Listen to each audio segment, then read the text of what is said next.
Nakabalik na ng Pilipinas si dating Negros Oriental Representative Arnie Teves matapos po ipa-deport ng Timor-Leste. At live mula sa Pasay City, nasa frontline ng balitang yan, si Hannibal Talete. Hannibal, nasaan na ngayon si Teves?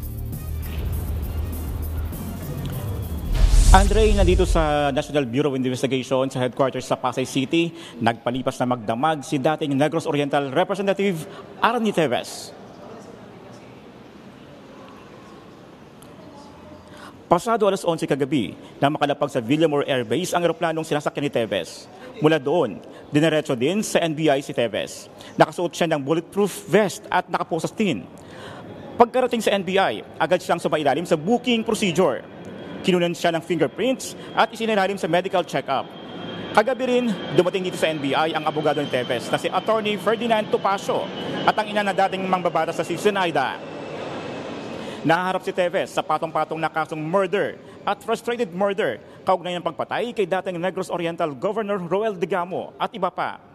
Halos 2 taon ding nagtago si Teves sa ibang bansa, partikular sa Timor-Leste. Pinadeport siya sa ng pamahalaan doon dahil sa pagiging banta sa kanilang seguridad.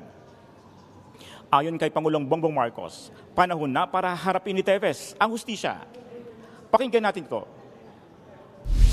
I was first informed of this development by Prime Minister Guzmao during the ASEAN meeting that I just returned from in Kuala Lumpur, that Timor-Leste was ready to send Teves back to the Philippines.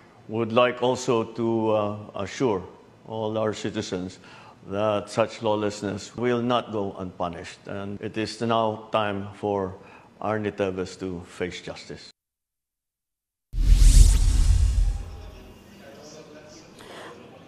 Andre, ayon nga kay Atty. Topacio, abogado ni Teves, na in high spirits naman ang kanyang kliyente at naniniwala rin siyang mapapawalang sala ito.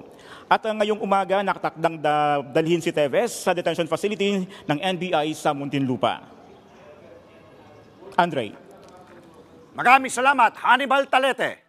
Mga kapatid, Dimples Romana po, kumpletuhin ang inyong umaga ng mga kwentong puno ng inspirasyon. Salubungin po ang bawat araw ng may ngiti at pag-asa. Kaya't mag-subscribe na po at mag-follow na sa aming social media pages ng News 5.